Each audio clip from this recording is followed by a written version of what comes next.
Assalamualaikum warahmatullahi wabarakatuh. Halo Sobat Milenial, berjumpa kembali di program Ngobrol Bareng. Tentunya masih sama aku Via Junita atau VJ. Dan pastinya setiap ngobrol bareng kita selalu menghadirkan teman-teman ngobrol bareng untuk membahas sesuatu hal yang pastinya seru banget. Khusus di pembahasan di episode kali ini, kita akan mengundang founder dari Project. Nah, pasti pemirsa penasaran Project itu apa? Nah, Project ini salah satu sarana transportasi online yang pertama kali ada di kota Pandeglang, Banten. Nah, pasti pemirsa penasaran siapa founder dari Project itu sendiri? Langsung aja, ini dia Kak Muhammad Rodi. Assalamualaikum Kak Rodi. Waalaikumsalam Kak PJ. Halo. Halo Kak Rodi, senang banget dapat berkesempatan langsung untuk ngobrol sama Sobat Milenial. Alhamdulillah ya. Pastinya, kita berterima kasih banyak nih atas waktu dan kesempatannya gitu ya Kak Rodi. Iya, siap. Apa kabar nih Kak Rodi? Kenapa? Apa kabar? Alhamdulillah baik. Kak PJ gimana? Sehat? Alhamdulillah baik, dan semua Oke. kru juga alhamdulillah baik-baik. Alhamdulillah ya. Baik Kak Rodi. Nah Kak Rodi, mungkin Sobat Milenial di rumah masih penasaran nih. Ini Kak Rodi tuh sebenarnya siapa sih? Ini mungkin Kak Rodi bisa sapa dulu nih Sobat Milenial di rumah nih Kak, silahkan. Halo, namaku Muhammad Rodi Munawar, biasa dipanggilnya Rodi. Kebetulan aku founder dan CEO dari Project Ojol Lokal Pandeglang. Usia aku baru 26 tahun dan aku masih single. Kalau rumah tuh di Pandeglang, asli Pandeglang. Udah sih kayak gitu ya, mungkin ya perkenalannya. Kalau misalnya biar lebih lengkap atau misalnya lihat aktivitas, lebih akrab segala macam, bisa follow Instagramnya Rodi Muhammad. Aku aktif di sosmed Instagram paling. Oke, luar biasa sekali. Cukup muda, 26 tahun udah membuat salah satu platform online, ojek online. Yang ini katanya, apakah benar Project ini adalah salah satu ojek online pertama di kota Pandeglang, Kak? Alhamdulillah kebetulan iya juga. 2016 dulu belum ada ojol nasional masuk sini. Sehingga itu jadi peluang kita buat bangun bisnis ojol di Pandeglang. Belum ada Gojek, belum ada Grab dan lainnya gitu. Jadi 2016 itu Pandeglang masih pakai ojek konvensional kayak gitu, ojek pangkalan. Nah, ada Project di 2016. Nah, mungkin ini menarik nih sih Kak, untuk membuka awalnya gimana sampai pada akhirnya Project ini dibuat gitu ya. Mungkin Kak Rodi bisa ceritain dong gimana sih awalnya sampai pada akhirnya kepikiran untuk membuat Project gitu. Awalnya itu ide datang semalam aja sih. Di tanggal 7 Mei 2016. Aku kan udah nganggur tuh 4 bulan. Sebelum nganggur itu pernah kerja juga kan di Jakarta. Nah, setelah kerjanya beres akhir 2015 nganggur tuh. Januari, Februari, Maret, April nambah usia 20 tahun, kan agak sedikit resah juga gitu, risih, nggak punya penghasilan, nggak punya kerjaan, gabut lah intinya, bener-bener bete banget di rumah, nggak punya kegiatan. Nah, pas bulan Mei itu tanggal 7 kan, lagi pada ngumpul-kumpul sama teman-teman yang pada saat itu pada nganggur juga gitu, jadi ngumpulnya tuh di rumah. Terus lihat kan ada motor abang tuh, motor bebek itu nganggur. Gue bikin usaha apa ya gitu kan yang nggak pakai modal, jasa nggak pakai modal tapi jasa apa. Terus ngeliat tuh ada motor nganggur, punya handphone juga kan dulu tuh BlackBerry gitu, handphone BlackBerry kan. Kenapa gue bikin ojek online aja ya gitu kan, kepikiran tuh sepintas. Nah, kenapa kepikirannya ke ojol? Karena pas Jakarta dulu, kerja di Jakarta 2015 itu launching tuh ojol nasional Gojek. Oh, di sini belum ada juga nih ojol gitu kan. Ya udahlah. Akhirnya mikirin gimana cara kerjanya, gimana cara operasionalnya, langsunglah di testing lewat BBM. Gua kan nggak punya aplikasi nih ya gitu. Tapi pakai platform apaan gitu buat biar si ojeknya ini online kayak gitu. Manfaatinlah BBM dari sana. Nggak pakai aplikasi. Udah gitu dites kan di BBM, pakai fitur multi chat biar ada 1 atau 2 orang lebih gitu bisa interaksi dalam satu kolom chat. Akhirnya fitur multi chat itu di BBM dipakai.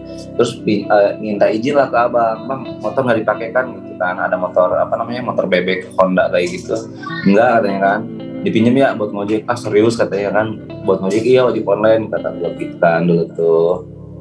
Akhirnya di 8 Mei ya udah langsung malamnya dapat ide bikin ojol, di testing dulu.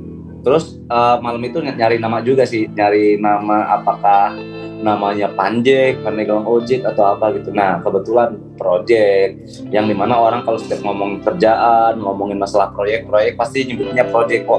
Ini nama yang apa namanya ya belum ada di brand ojol. Terus banyak orang yang udah tahu sama nama ini. Semoga ke-brandingnya lebih mudah aja gitu, lebih keinget sama masyarakat kayak gitu kan. Ya udahlah dibikin project. Tapi dulu logonya bukan kayak gini.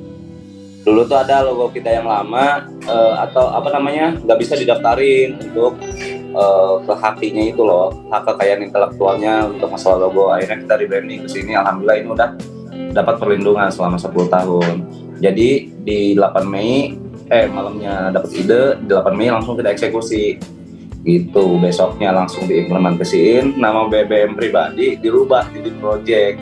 Teman-teman banyak yang nanya dong, dulu kenapa nama BBM-nya jadi nama project kayak gitu kan. Oh ini usaha baru gua gitu. Jadi apa namanya? Promosiin ya, broadcasting kalau misalnya ada yang butuh ojol, nih pin gua, ini telepon aja, kalau nggak chat aja langsung butuh apapun kayak gitu. Oke.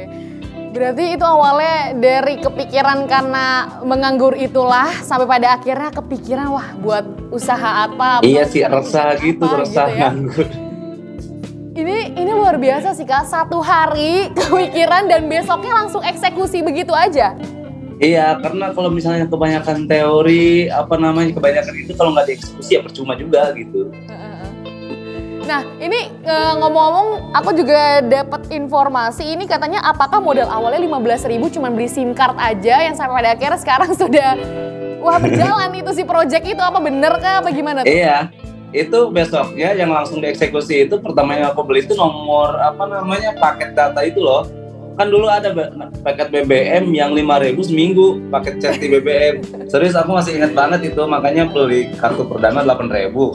Beli pulsanya goceng 7.000, 15.000 dong. Ya udahlah aku beli paket data gitu kan. Buat seminggu paket chat itu. Biar kan saya nggak punya koneksi gitu, bener-bener miskin banget pada saat itu. Ini luar biasa banget sih. Jadi, iya, emang dari dulu senang sama usaha. Dari zaman sekolah bahkan. Baik. Nah itu kalau misalkan nah itu kan berarti besoknya nih kakak langsung eksekusi ya, pengen jadi ojek online yang tadi kakak buat tuh langsung buat multi chat yang sampai pada itu gimana sih awalnya sistem layanan dari si project ini gimana tuh sistemnya awal-awalnya Kak? Nih, jadi awalnya tuh kepikirannya ya simple aja gitu, kontak di BBM, mereka butuh makan, butuh jemputan segala macam, chat ke si BBM tersebut. Nih kan aku punya akun BBM nih namanya Rudi Muhammad awalnya dong. Terus aku ganti tuh Rudi Muhammad jadi project. Karena kenapa diganti? Aku udah punya teman di BBM. Jadi otomatis aku udah punya market lah, udah punya calon pelanggan lah di sana kan. Ditambah teman-teman aku juga kan pada nanya, ini lu kenapa ganti nama? Ini bisnis baru gua, ini ojek online Pandeglang, lu tolong broadcastin dong ke teman-teman BBM lu, kontak BBM lu, di broadcast kan dulu, di BC-in gitu. Ingat gak sih Kak? Iya bener, zaman dulu BC-BC-an gitu ya. Iya kan, zaman BBM tuh bener. Broadcastin pin gua. Nah itu tuh jadi promosi gratis yang awal mulanya si project ini rame di BBM. Jadi di broadcastin nih sama teman-teman di BBM kan. Udah gitu ada pelanggan masuk, Mas ini ojek online ya? Iya, ojek online tuh kayak gimana sih? Nanya kan, oh Kak gini, kalau misalnya Kakak mau butuh jemputan, mau ke kantor, mau terangan sekolah segala macam, tinggal chat aja ke sini. Nanti ada driver yang jemput ke rumah. Gak usah nyari ke pangkalan, gak usah nunggu ojek lewat segala macam. Jadi kita yang sistem jemput, langsung diantar. Oh gitu, ada tarifnya, ada.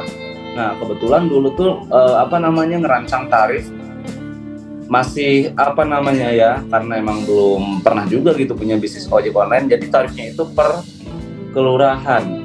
Jadi antar kelurahan itu nambah 5.000 misalnya. Kalau misalnya masih satu kelurahan tarifnya 5.000, beda kelurahan nambah 5.000 lagi awalnya. Akhirnya besoknya saya ngojek sekalian ngitung jarak tuh, ngitung kilometer kan, titik tubuh kilometernya di Pandeglang, dari mana ke mana dihitung. Terus konsumsi bahan bakar juga dihitung. Akhirnya kita punya tarif standarnya gitu. Awalnya di BBM di broadcasting sama teman-teman untuk sarana promosi, udah gitu ada tuh customer yang awal order lewat chat BBM, tolong jemput saya di sini. Nah, saya langsung semangat tuh diambil.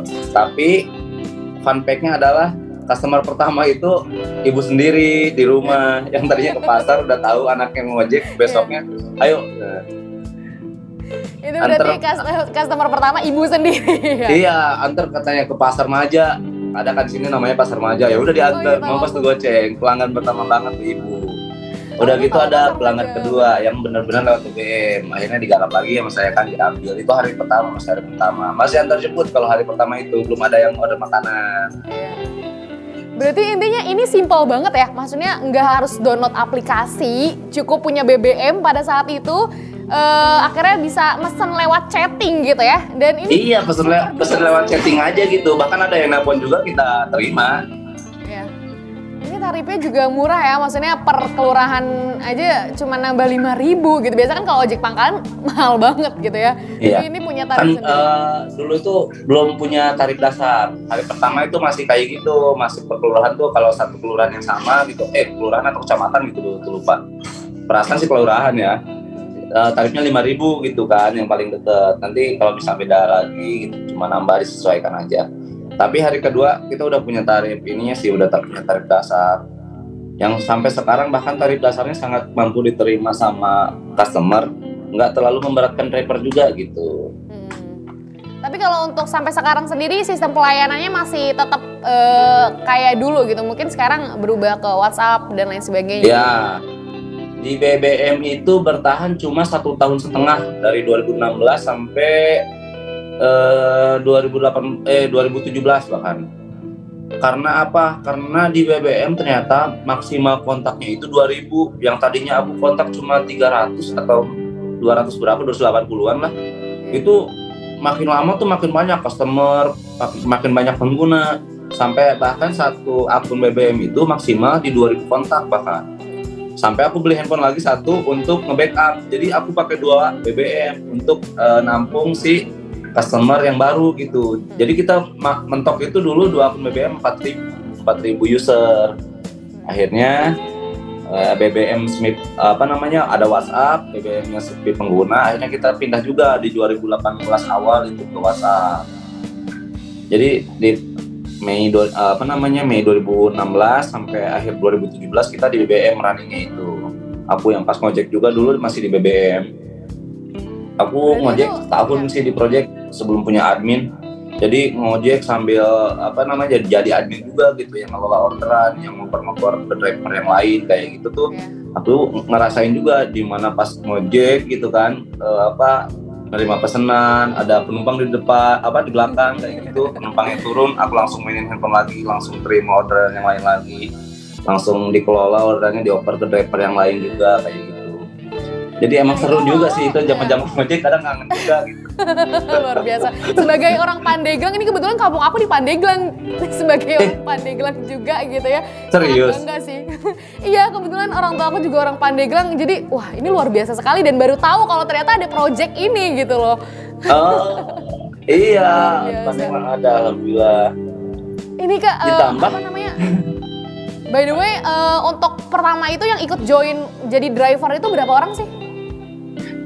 Ada. Untuk hari pertama aku sendiri, hari kedua masih sendiri. Nah, hari ketiga ada saudara juga yang kebetulan nggak punya kerjaan, tapi seumuran gitu kan. Ya usianya masih antar 20-an kayak gitu. Kita kan anak muda namanya gengsinya gede kan. Dia tuh malu, woi, udah gue aja nih ngojek kan, maksudnya gimana sih, kok ngojek gitu kan, malu gitu. Dia bilang malu. Udah gak usah malu, lu tinggal terima order, lu jemput, antri, udah beres kayak gitu kan. Gak usah mangkal juga kan, maksud kita tuh iya sih, aku orangnya gak punya malu juga gitu. Ngojek pun dilakuin gitu. Bahkan teman-teman aku yang lain belum tentu mau ngojek kayak gitu kan. Akhirnya dia mau tuh terima order. Itu tuh order kedua, namanya Dena, yang sekarang jadi admin sekarang, masih di sini. Nah, driver ketiga Itu berapa driver? Hari ketiga udah punya partner driver berapa tuh Kak? Baru 2. Besoknya ada lagi yang join 3. Iya. Itu masih selingkungan lah, masih tetangga juga, masih seumuran, masih teman main dari kecil. Ikut juga dia join. Nah, seminggu kemudian ada driver keempat yang dimana orang luar nggak kenal, aku nggak kenal. Dia tahu ada ojek online, dia ngelamar bawa CV gitu dong, bawa amplop kayak ngelamar kerja, kayak ngelamar kerja perusahaan. Wah, kok gini ya?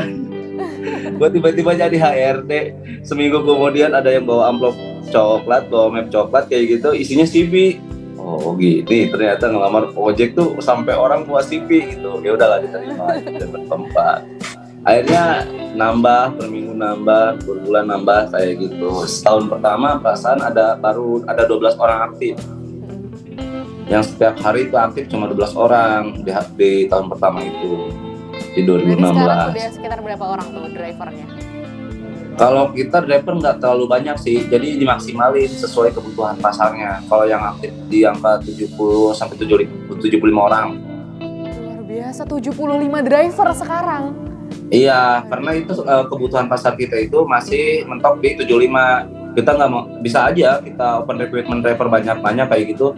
Ini pun sekarang waiting list sampai 500 lebih driver yang nungguin panggilan. Karena kita disesuaikan sama jumlah order kayak gitu. Jadi nggak mau banyak persaingan di antara driver sehingga pendapatan mereka itu optimal kayak gitu. Kalau banyak persaingan kan ya sedikit-sedikit untuk apa gitu. Nggak ada nggak ada kesejahteraannya gitu buat driver. Jadi ya sementara 75 aktif semua, 70-an, 75 lagi. Baik, luar biasa sekali. Jadi membuka lapangan pekerjaan baru ya untuk banyak orang. Alhamdulillah gitu ya. Nah nih Kak, pasti penasaran juga Sobat Milenial nih kenapa sih namanya Project. Tapi Kak Rodi jangan dijawab dulu, kita akan jeda sebentar. Jadi Sobat Milenial jangan kemana-mana, tetap di Ngobrol Bareng.